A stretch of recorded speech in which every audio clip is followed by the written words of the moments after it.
नमस्कार। आज हम बात करेंगे नेक्स्ट वीडियो में पवासो प्रमेय का कथन व प्रमाण दीजिए। जो हमारी नेक्स्ट थ्योरम होने वाली है वो है पवासो प्रमेय का कथन व प्रमाण दीजिए। ये वाली थ्योरम मैंने पहले करवाई थी, उस टाइम में 2 वीडियो में हो गई थी, लेकिन इसे एक वीडियो में करेंगे, ठीक है। तो पवासो प्रमेय का कथन व प्रमाण दीजिए। इस थ्योरम को करने से पहले हम पहले एक डेफिनेशन देखेंगे। डेफिनेशन है प्रतिलोम बिंदु की। प्रतिलोम बिंदु क्या होता है? प्रतिलोम बिंदु क्या होता है? Inverse point. इसकी डेफिनेशन देखेंगे, ये डेफिनेशन होती क्या है, क्योंकि ये डेफिनेशन इस थ्योरम में यूज होने वाली है, ठीक है। नाम की थ्योरम है ये भी, पवासो प्रमेय का कथन व प्रमाण दीजिए। तो प्रतिलोम बिंदु क्या होता है? प्रतिलोम, हमारे पास में कोई भी सेंटर है, मतलब कोई भी सर्किल है, एक सर्किल ले लिया मैंने, कोई भी सर्किल है, ठीक है। ये वाला सर्किल है जिसका केंद्र कितना है? Z0, और रेडियस कितनी है इसकी? कैपिटल R, ठीक है। ये एक ऐसा सर्किल है जिसके सेंटर तो है Z0, रेडियस कितनी है? कैपिटल R, ठीक है। अब सेंटर इसका 0 ले लेते हैं। सेंटर कितना है इसका? 0। सेंटर इसका 0 है और रेडियस कितनी है इसकी? Capital R। अब मैं इस सर्किल के किसी एक पॉइंट का प्रतिलोम बिंदु फाइंड करना चाहता हूँ। मैंने मान लिया कि इस पे कोई भी एक पॉइंट है Z0, इस पे एक पॉइंट है Z0। अब इस पॉइंट का मैं प्रतिलोम बिंदु फाइंड करना चाहता हूँ। तो ध्यान रखना, प्रतिलोम बिंदु की डेफिनेशन तभी लगा सकते हैं जब फंक्शन इस सर्किल के अंदर कैसा हो? एनालिटिक हो, विश्लेषिक हो, और जिस भी पॉइंट का प्रतिलोम बिंदु फाइंड कर रहे हो वो भी पॉइंट उसी सर्किल के अंदर होना चाहिए, तभी हम किसी पॉइंट का प्रतिलोम बिंदु फाइंड कर सकते हैं। और जिस भी पॉइंट का प्रतिलोम बिंदु फाइंड कर रहे हैं, जो प्रतिलोम बिंदु आएगा वो हमेशा उस सर्किल के बाहर आएगा। तो मैंने कहा कि एक सर्किल लिया जिसका सेंटर लिया 0, रेडियस ली capital R, centre 0, radius capital R, और इस सर्किल के अंदर एक पॉइंट लिया Z0। अब इस Z0 पॉइंट का मैं प्रतिलोम बिंदु फाइंड करूंगा। तो इस Z0 पॉइंट का जो प्रतिलोम बिंदु होता है ना, वो होता है कैपिटल R स्क्वायर, यानी कि रेडियस का स्क्वायर करना है आपको, जो भी रेडियस दी जाएगी रेडियस का स्क्वायर, और उस पॉइंट का जिस पॉइंट का आप प्रतिलोम बिंदु फाइंड कर रहे हो उसका बार बटे में, यानी कि Z0 का बार। Z0 का प्रतिलोम बिंदु क्या होता है? रेडियस का स्क्वायर अपॉन Z0 का बार, यानी कि इस पॉइंट का बार, ठीक है। और प्रतिलोम बिंदु हमेशा उस सर्किल के बाहर होगा, और बाहर इस प्रकार स्थित होगा कि वो वाला पॉइंट जिस पॉइंट का प्रतिलोम बिंदु फाइंड कर रहे हो, और प्रतिलोम पॉइंट और वो उस सर्किल का सेंटर, तीनों के तीनों एक ही लाइन में स्थित होंगे, यानी कि संरेखीय होंगे। अगर बोलूँ तो कोलिनियर होंगे। कैसे होंगे ये तीनों पॉइंट? कोलिनियर होंगे, यानी कि एक ही रेखा में स्थित होंगे। जब भी आपको किसी भी पॉइंट का प्रतिलोम बिंदु फाइंड करने को कहे तो आप चेक करना है कि उस सर्किल के अंदर फंक्शन fz एनालिटिक है या नहीं है, और उस Z0 पॉइंट, जिस भी पॉइंट का आपसे प्रतिलोम बिंदु फाइंड करवा रहा है वो वाला पॉइंट भी उस सर्किल के अंदर होना चाहिए। तो आप उसका जो प्रतिलोम बिंदु है वो क्या लिख दोगे? अगर Z0 पॉइंट का प्रतिलोम बिंदु फाइंड करवा रहा है तो क्या लिखोगे? R स्क्वायर, यानी रेडियस जो भी दी जाएगी रेडियस का स्क्वायर अपॉन Z0 का बार, उस पॉइंट का बार, ठीक है। ये होता है किसी भी पॉइंट का प्रतिलोम बिंदु, वो वाला पॉइंट और प्रतिलोम बिंदु और उस सर्किल का सेंटर, तीनों के तीनों कैसे होते हैं? संरेखीय होते हैं। कैसे क्या होते हैं? तीनों के तीनों संरेखीय होते हैं। तो ये होता है प्रतिलोम बिंदु। जब भी मैं Z0 का क्या लिखूंगा? प्रतिलोम बिंदु लिखूंगा तो क्या लिखूंगा? R स्क्वायर अपॉन Z0 का बार, ठीक है। अब इसकी डेफिनेशन लिख लेते हैं कि डेफिनेशन क्या है इसकी, फिर उसके बाद में ये थ्योरम उतारनी है आपको, ठीक है। पहले इसकी डेफिनेशन लिखनी है। डेफिनेशन है वृत्त Z0 बराबर R के बिंदु, वृत्त एक सर्किल दिया है C, Z-0 बराबर R के बिंदु, Z0 का प्रतिलोम बिंदु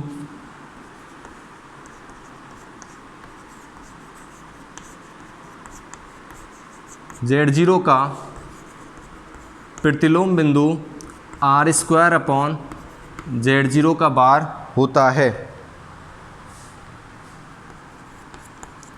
और ये कहाँ स्थित होता है? ये सेंटर के सर्किल के बाहर स्थित होता है, जो वृत्त C mod z माइनस 0 बराबर r के बाहर स्थित होता है। ठीक है, डायग्राम बनाना चाहो तो बना लेना। ये कोई सर्किल है जिसका सेंटर क्या है? 0, रेडियस कितनी है? Capital R। ये कोई भी पॉइंट है z0, और इसका जो प्रतिलोम पॉइंट होगा वो कहाँ होगा? इस सर्किल के बाहर होगा। तीनों के तीनों पॉइंट कैसे होंगे? संरेखीय होंगे, यानी कि z0 अपॉन z0 का बार। ठीक है, ये हुई प्रतिलोम बिंदु की डेफिनेशन। क्या हुई? प्रतिलोम बिंदु की डेफिनेशन। आप इस पहले ये वाली डेफिनेशन लिखनी है, उसके पश्चात आपको क्या करना है? पवासो प्रमेय को प्रूव करना है। ठीक है, तो आप इस डेफिनेशन को लिख लें और इधर आ जाएं। अब आपको प्रूव करना है ये वाली theorem.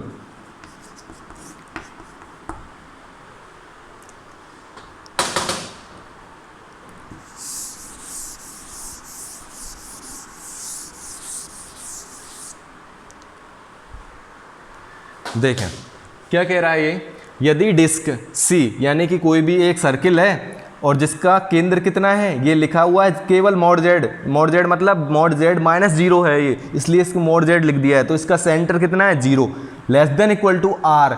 Less than equal to r का मतलब है अंदर का एरिया और बाउंड्री, अंदर का एरिया और बाउंड्री के अंतर्विष्ट करने वाले क्षेत्र fz, क्षेत्र में fz विश्लेषिक फलन है। कैसा फलन है? विश्लेषिक फलन है। ठीक है, तथा वृत्त जो दिया है ये वाला वृत्त, इस वृत्त के अंदर z0 क्या है? कोई पॉइंट है। तब हमें प्रूफ करना है, ये वाला प्रूफ करके दिखाना है हमको, ये वाला प्रूफ करके दिखाना है। ठीक है, तो ध्यान से देखना, ये क्या कह रहा है? एक सर्किल दिया हुआ है, एक डिस्क दी है, मतलब सर्किल डिस्क दी है जिसका सेंटर कितना है? 0, रेडियस कैपिटल R है। कितनी है? रेडियस कैपिटल R है। ये वाला एरिया अंदर वाला, और ये बाउंड्री में फलन fz कैसा दिया हुआ है? विश्लेषिक दिया हुआ है। ठीक है, और z0 पॉइंट भी इसी के अंदर दिया हुआ है। तो हमें प्रूफ करके दिखाना है कि ये f(r)e⁻i बराबर 1/2 पाई, लिमिट है 0 से 2 pi, r² minus small r² f capital R e⁻i d phi, और नीचे r² minus 2r cos theta minus phi plus का r²। ये हमें दिखाना है। और जहाँ पर z0 की वैल्यू दी है, z0 किसके बराबर है? r e⁻i के बराबर है। देखो इसको कैसे प्रूव करेंगे। इसमें प्रूफ मैं इसमें दो चीज़ काम में लूँगा। एक तो काम में लूँगा कोसी समाकल सूत्र, और एक काम में लूँगा कोसी समाकल प्रमेय। एक काम में लूँगा कोसी समाकल सूत्र और एक काम में लूँगा कोसी समाकल प्रमेय। ध्यान से देखना है, कोसी समाकल सूत्र मैं कब लगा सकता हूँ? कोसी समाकल सूत्र मैं तभी लगा सकता हूँ जब सर्किल के अंदर जो भी दी हुई है, हमारी डिस्क दी है या सर्किल जो भी दिया है, उसके अंदर फलन है, उसके अंदर और ऊपर फलन fz कैसा होना चाहिए? विश्लेषिक होना चाहिए, जो कि है विश्लेषिक है, और z0 पॉइंट उसके अंदर स्थित होना चाहिए। कंडीशन सेटिस्फाई हो रही है, तो यहाँ पर मैं कोसी समाकल सूत्र लगा सकता हूँ। कोसी समाकल प्रमेय बताऊंगा आगे कैसे लगानी है, पहले हम बात करते हैं कोसी समाकल सूत्र की। तो प्रूफ लिखेंगे इसका, प्रूफ लिखेंगे इसका। दिया है, पहले क्या चीज़ दी है वो लिख लेते हैं। दिया है कि फलन fz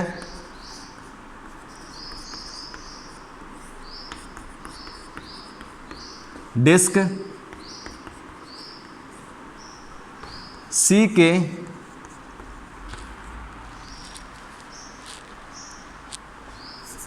द्वारा गिरे हुए क्षेत्र में कैसा है? विश्लेषिक है। ठीक है, डिस्क के द्वारा गिरे हुए क्षेत्र में विश्लेषिक है। तथा एक और चीज़ दी है, तथा z0 पॉइंट कहाँ दिया है? C के अंदर, तथा z0 C के अंदर स्थित कोई बिंदु है।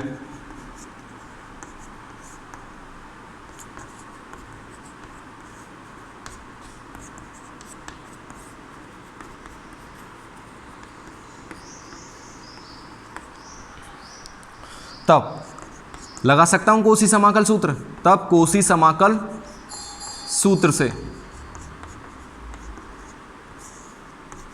कोसी समाकल सूत्र से लगाओ कोसी समाकल सूत्र। एफ Z0 बराबर 1/2 आयोटा इंटीग्रेशन क्या दिया, सी दिया सर्किल, डिस्क दिया जो सी दिया हुआ है, एफ Z/Z माइनस Z0 और dz, इक्वेशन नंबर फर्स्ट। अब लगाना है मेरे को कोसी समाकल प्रमेय लगानी है। पहले तो लगाया कोसी समाकल सूत्र और अब लगाऊंगा कोसी समाकल प्रमेय। What is the difference of Kosi समाकल सूत्र एंड कोसी समाकल प्रमेय? क्या अंतर होता है कोसी समाकल सूत्र और कोसी समाकल प्रमेय में? कोसी समाकल सूत्र हम तभी लगा सकते हैं जब सर्किल के अंदर फलन एफ अंदर और ऊपर फलन एफ विश्लेषिक फलन हो और Z0 पॉइंट उस सर्किल के अंदर स्थित हो। और कोसी प्रमेय यानी कि कोसी समाकल प्रमेय हम तब लगाएंगे जब, कोसी समाकल प्रमेय तब लगाएंगे जब उस सर्किल के अंदर और ऊपर फलन एफ कैसा हो, विश्लेषिक हो, लेकिन Z0 पॉइंट अंदर नहीं, अब की बार बाहर होना चाहिए। केवल एक ही डिफरेंस है इन दोनों में, कोसी समाकल सूत्र में तो जो Z0 पॉइंट होता है वो अंदर होता है और कोसी समाकल प्रमेय में जो Z0 पॉइंट होता है वो बाहर होता है। अब हमको एक ऐसा फलन दिखाना है जो विश्लेषिक तो हो सी के अंदर, लेकिन क्या उसका Z0 पॉइंट हो, वो Z0 पॉइंट उस सी के बाहर स्थित हो, तब हम कोसी समाकल प्रमेय लगा सकते हैं। ठीक है, तो मैंने अभी एक डेफिनेशन लिखाई थी कोसी समाकल प्रतिलोम बिंदु की, क्या थी लिखेंगे उसको, चूंकि हम जानते हैं कि वृत्त C मॉड Z बराबर R के बिंदु Z0 का प्रतिलोम बिंदु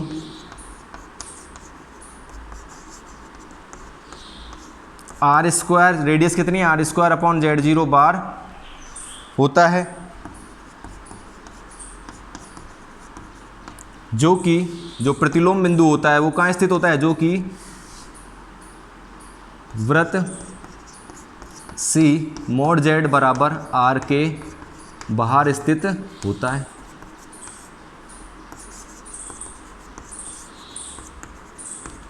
मैंने कहा था प्रतिलोम बिंदु की डेफिनेशन कब लगा सकते हैं? प्रतिलोम बिंदु की डेफिनेशन हम तभी यूज में कर सकते हैं जब उस सी के अंदर और ऊपर फलन एफ कैसा हो, विश्लेषिक हो, और मॉड चूंकि Z0 पॉइंट वो कहाँ हो, वो भी सी के अंदर ही हो, तब भी हम प्रतिलोम बिंदु की डेफिनेशन लगा सकते हैं। तो यहाँ पे भी कंडीशन लागू हो रही थी इसलिए मैंने लगा दी। तो सबसे पहले मैंने क्या किया था, इसको प्रूफ करने के लिए मैंने बोला कि दो सूत्र काम में लूंगा मैं। कौन कौन से? एक तो कोसी समाकल सूत्र और एक कोसी समाकल प्रमेय। मैं पहले यूज में कर रहा हूँ कोसी समाकल सूत्र को, फिर उसके बाद यूज करूंगा कोसी समाकल प्रमेय को। तो मैंने कोसी समाकल सूत्र लगाने के लिए कंडीशन बता रखी है कि कोसी समाकल सूत्र कैसे लगाते हैं। उस सर्किल के अंदर और ऊपर फलन एफ विश्लेषिक होना चाहिए, Z0 पॉइंट उसके अंदर स्थित हो जाना चाहिए। तो मैंने क्या किया, कोसी समाकल सूत्र लगा दिया। लेकिन कोसी समाकल प्रमेय लगाने के लिए Z0 पॉइंट कहाँ पर स्थित होगा, उस सी के बाहर स्थित होगा। तो इसलिए मैं यहाँ पर सी के बाहर स्थित दिखाने के लिए Z0 पॉइंट को प्रतिलोम पॉइंट की डेफिनेशन को यूज कर रहा हूँ। और प्रतिलोम बिंदु की डेफिनेशन तभी लगा सकते हैं जब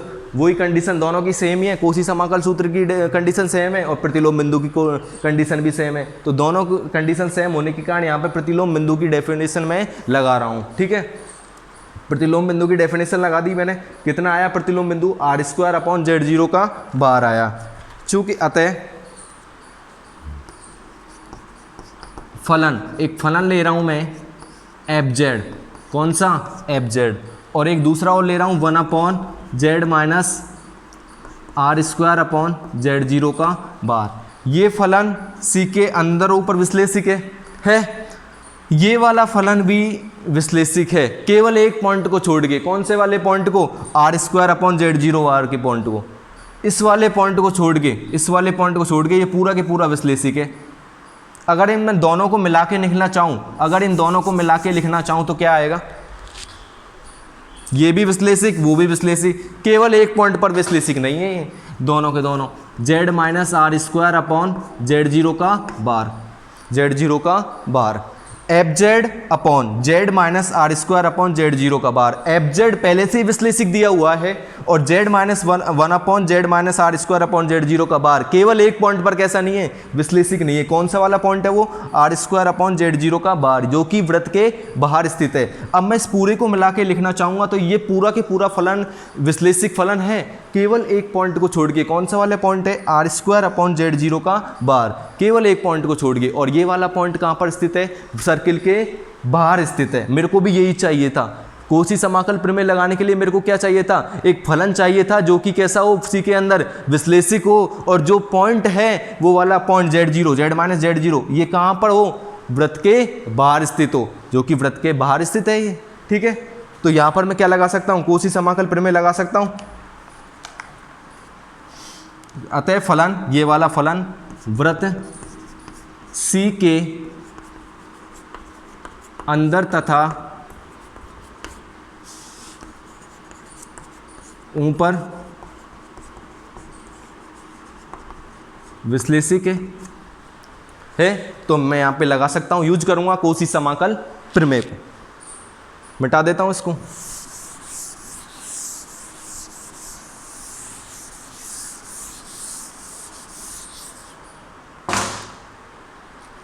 तब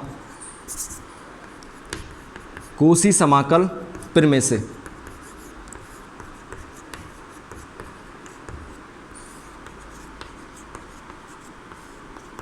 कोसी समाकल प्रमेय क्या कहती है, ये वाला फलन ऊपर और अंदर विश्लेषिक है तो इस फलन का इंटीग्रेशन सी के अलोंग कितना आएगा, 0 आएगा। इस फलन का इंटीग्रेशन कितना आएगा, 0 आएगा सी के अलोंग।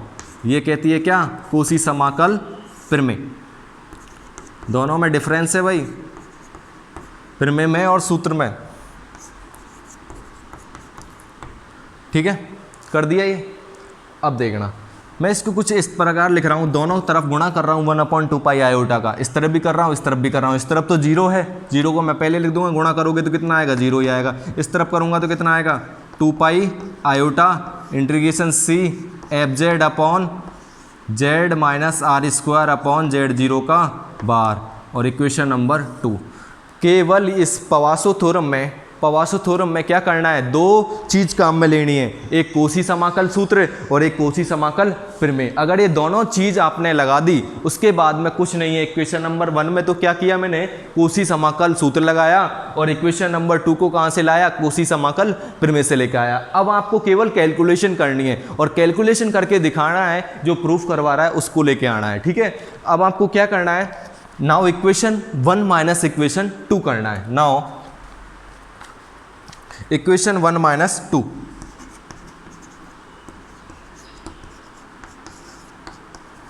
LHS को LHS में से घटाओ और RHS को RHS में से घटाओ। जब इसमें से इसको घटाएंगे तो यही आएगा, एफ जेड 0 माइनस 0 बराबर कितना है, 1/2 pi iota integration C F Z upon Z minus Z 0 D Z minus, इसको लेके आना है, घटाना है इसको, iota integration C F Z upon Z minus R square upon Z zero का बार और डी जेड। ठीक है, अब इसमें से कुछ कॉमन आ रहा है, फिर कॉमन लेके फिर अंदर से क्या लेंगे, एलसीएम लेंगे।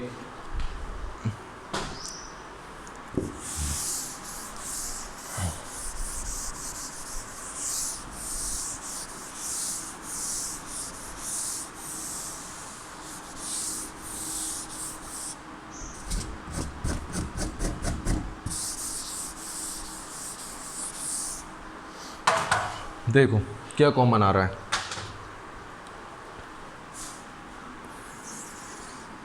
एफ जेड 0 बचेगा इधर, तो इधर से कॉमन आ रहा है, इसमें से 1/2 pi iota F Z D Z common आ रहा है, इंटीग्रेशन भी कॉमन आ रहा है। देखो 1/2 पाई आयोटा इंटीग्रेशन सी, अंदर कितना बचेगा, इधर तो बचेगा 1/z माइनस जेड 0, और इधर बचेगा -1/z minus R square upon Z 0 का बार, और बाहर बचेगा एफ जेड और डी जेड।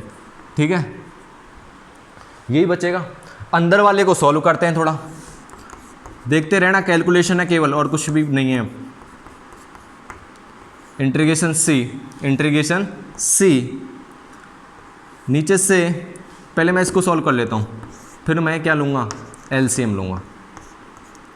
इसमें से लेंगे Z0 ऊपर चला जाएगा, Z0 का बार, और नीचे आएगा Z0 का बार माइनस का आर स्क्वायर और FZ DZ। क्या किया मैंने, इस वाले में एलसीएम लिया। अब इस पूरे में लेंगे FZ0 बराबर 1/2 पाई आयोटा इंटीग्रेशन सी। अब इस पूरे में लेंगे, कितना आएगा एलसीएम, ये आएगा और ये आएगा, Z माइनस Z0 का बार माइनस आर स्क्वायर, ठीक है, यही आएगा। ये वाला इधर चला जाएगा, ये वाला इधर चला जाएगा, ये इधर जाएगा तो देखो कितना आएगा, Z0 का बार माइनस का आर स्क्वायर। ये वाला इधर जाएगा तो इससे मल्टीप्लाई होगा मल्टीप्लाई, और माइनस का भी मल्टीप्लाई होगा, तो देखो कितना आएगा, डायरेक्ट बताओ कितना आएगा, माइनस Z0 का बार, और ये किसके हो जाएंगे, प्लस के हो जाएंगे, प्लस का Z0 और Z0 का बार, यही आएगा। और बार कितना चल रहा है भाई, FZ और DZ। कुछ कट रहा है इसमें से, कट रहा है कुछ, इससे ये कैंसिल हो गया। FZ0 बराबर 1/2 पाई आयोटा इंटीग्रेशन सी, देखना क्या बचेगा, माइनस का आर स्क्वायर और प्लस का Z0 Z बार। मैं क्या कर रहा हूँ, नीचे से माइनस कॉमन ले रहा हूँ, इसको मैं क्या कर दूंगा, पलट दूंगा, यानी कि इसको पहले लिख दूंगा, इसको बाद में लिख दूंगा, तो माइनस कॉमन आ जाएगा और ऊपर से भी माइनस कॉमन आ जाएगा, माइनस कैंसिल हो जाएगा, तो देखो क्या आएगा, ये हो जाएगा प्लस का और ये हो जाएगा माइनस का, अपॉन ये तो ऐसे कैसे, इसमें से माइनस कॉमन लिया था तो क्या हो जाएगा, आर स्क्वायर माइनस Z0 का बार, FZ और DZ। भाई क्या किया है, इस ऊपर में से माइनस कॉमन लिया है और इसमें से माइनस कॉमन लिया है, कैंसिल कर दिया माइनस कॉमन लेके, जो माइनस का था वो प्लस का हो गया, जो प्लस का था वो माइनस का हो गया। अब देखना क्या करना है इसमें से, अब क्या करना है इसमें, कंडीशन यहाँ पर मैंने थ्योरम लिखाई थी, थ्योरम के लास्ट में लिखाया था मैंने कि माना Z0 बराबर कितना दिया है, R e की पावर आयोटा दिया था, Z0 बराबर कितना दिया था, R e की पावर आयोटा दिया था, एंड मैं मान लेता हूँ एक पॉइंट है Z0, अब Z बराबर मान लेता हूँ मैं अपनी तरफ से, Z बराबर मान लिया मैंने, कैपिटल R आयोटा थीटा माना था, आपकी बार यहाँ पर मान लिया मैंने, कितना, फाई मान लिया। Z0 बराबर इसने दिया है R e की पावर आयोटा थीटा, और Z बराबर मैंने मान लिया है कैपिटल R e की power iota phi, capital R e की पावर आयोटा फाई। अगर मैं यहाँ से DZ बराबर निकालना चाहूँ तो कितना आएगा, कैपिटल R आयोटा e की पावर आयोटा फाई और D फाई, यही आएगा। क्या किया है मैंने, डिफ्रेंशिएशन किया है। अब भाई DZ की जगह पर क्या लिखोगे, D फाई आएगा, यानी कि इंटीग्रेशन किसके सापेक्ष होगा, अब D फाई के सापेक्ष, यानी किसके सापेक्ष होगा, फाई के सापेक्ष। तो फाई के सापेक्ष होगा, इंटीग्रेशन फाई के सापेक्ष होगा, तो फाई के सापेक्ष होगा तो क्या होगा, यहाँ पर लिमिट भी लगेगी सर्किल की, किसकी लिमिट लगेगी, सर्किल की लिमिट भी लगेगी। सर्किल की में लिमिट कितनी है, सर्किल की लिमिट कितनी आती है, 0 से 2 पाई, कितनी आती है सर्किल में लिमिट, 0 से 2 पाई। तो यहाँ पर जो फाई की लिमिट आएगी वो आएगी 0 to 2 पाई। सर्किल में लिमिट कितनी होती है, 0 से 2 पाई।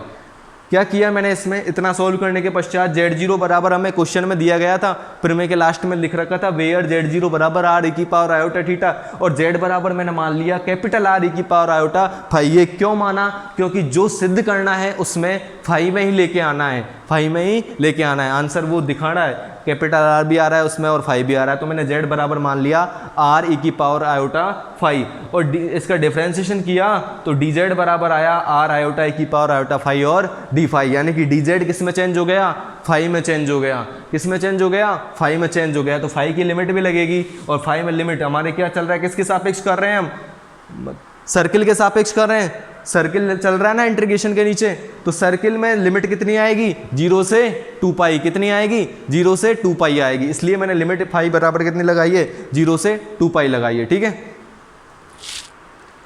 अब देखो, अब इसमें मान रखेंगे,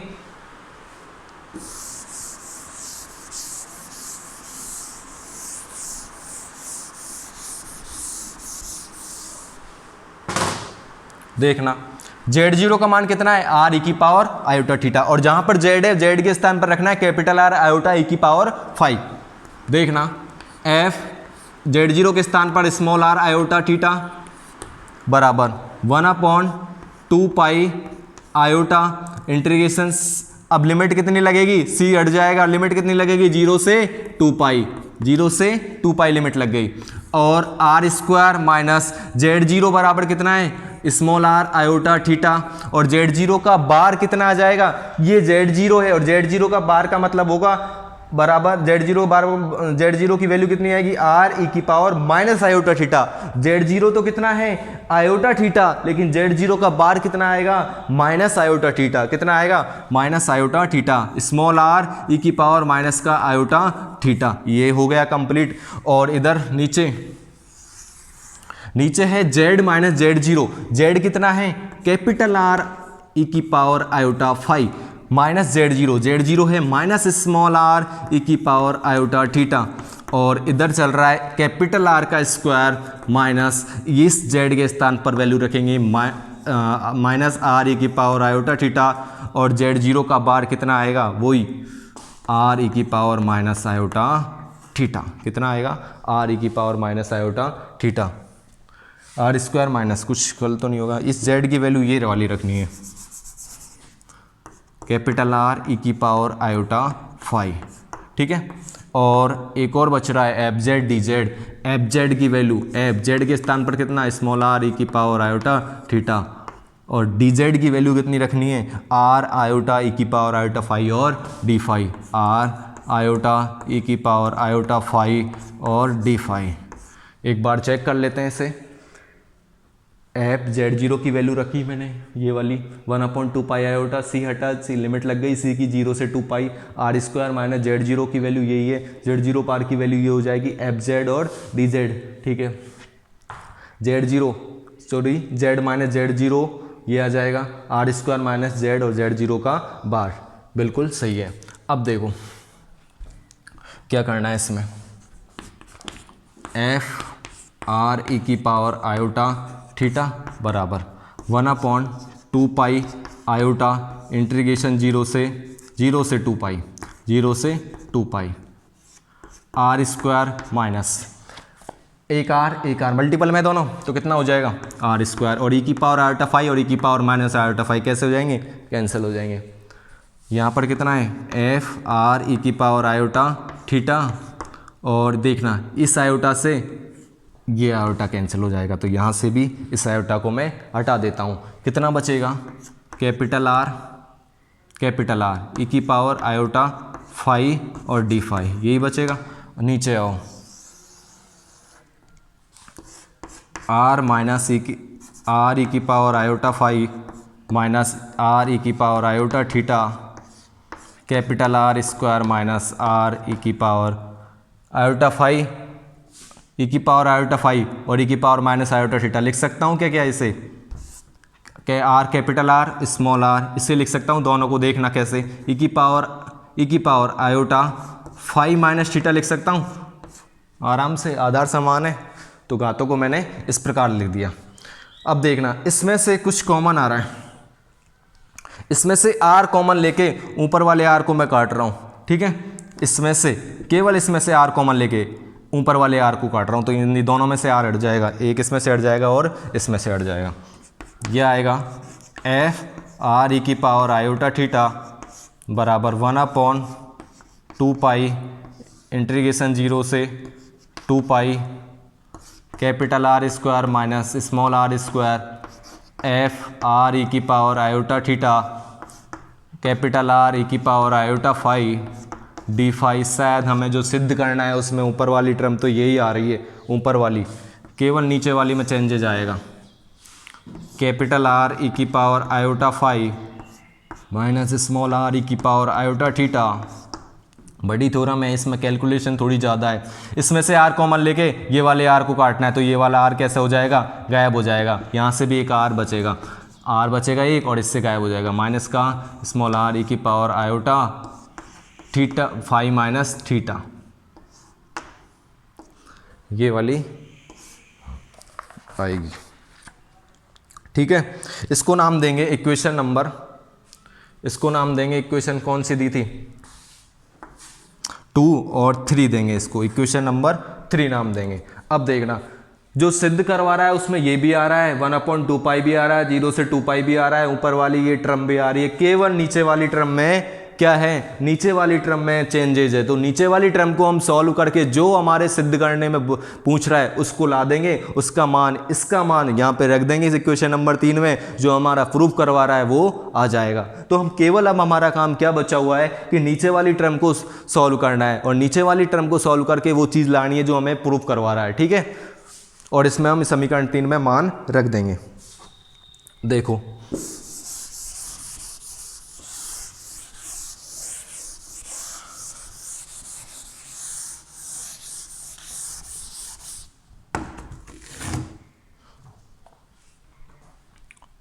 नाउ अब हम नीचे वाली टर्म को सॉल्व करेंगे केवल आर ई की power iota phi minus small R E की power iota theta capital R minus small R E की power iota phi minus theta,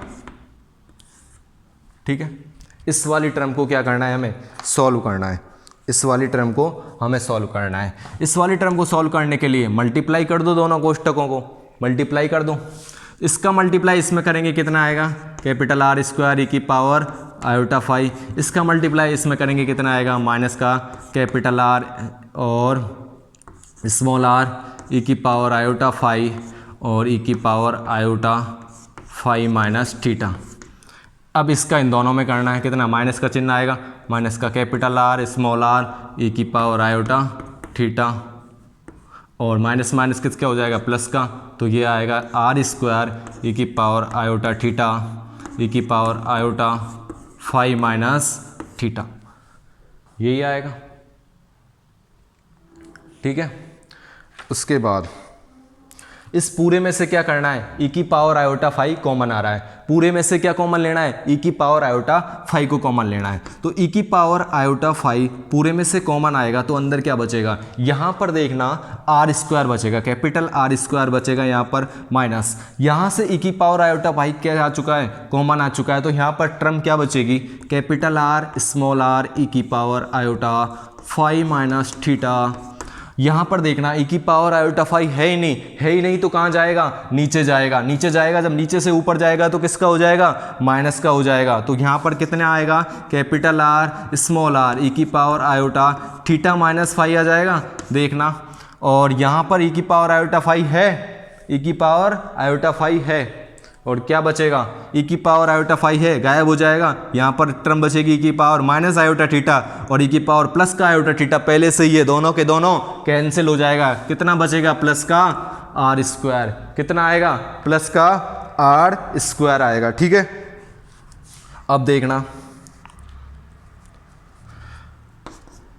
E की power iota phi capital R square minus, इन दोनों में से भी कुछ कॉमन आ रहा है, इन दोनों में से कॉमन आ रहा है कैपिटल आर स्मॉल आर, क्या आ रहा है, कैपिटल आर स्मॉल आर। अंदर कितना बचेगा, ई की power iota phi minus theta minus, ये तो कॉमन आ चुका है, ई की power iota theta minus phi, theta minus phi और प्लस का आर स्क्वायर,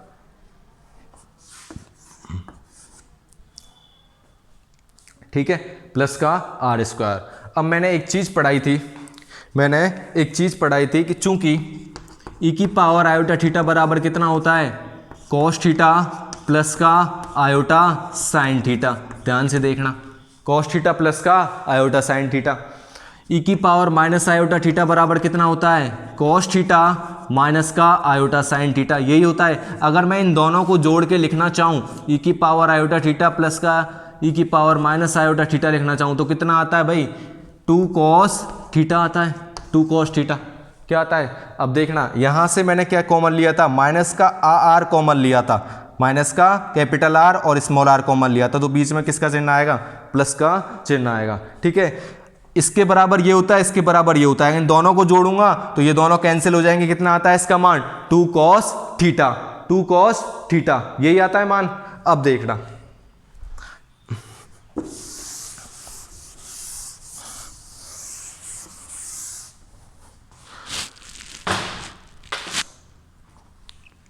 इसी प्रकार जब मैं इन दोनों को जोड़ के लिखूंगा e की power iota phi minus theta और e की पावर, इसको मैं लिख सकता हूँ कुछ इस तरह से लिख लेना इसको।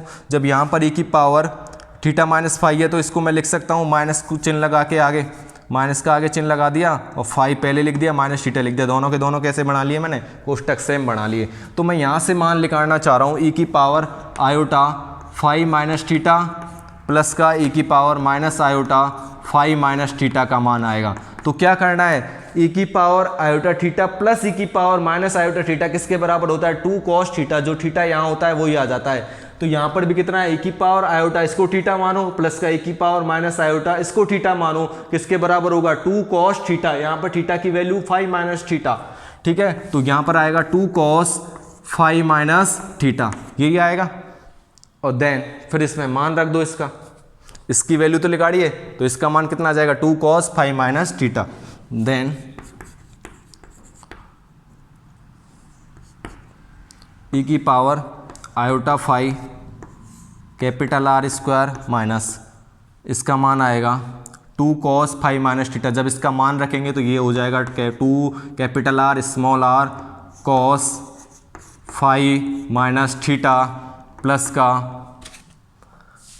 आर स्क्वायर, ठीक है। ये वैल्यू आई, किसकी वैल्यू आई, इसके हर को हमने सॉल्व किया तो फाइनल रिजल्ट आया ये वाला, और हमें प्रूफ करवा रहा है उसमें भी यही आ रहा है। तो इसका मान उठा के कहाँ रख देंगे, समीकरण नंबर 3 में। तब इक्वेशन नंबर 3 से, इक्वेशन नंबर 3 से ये आ रही, इसका मान की जगह क्या हो रख देंगे हम, इसमें अलग से लिखूं कि इसमें दर्शा दूं,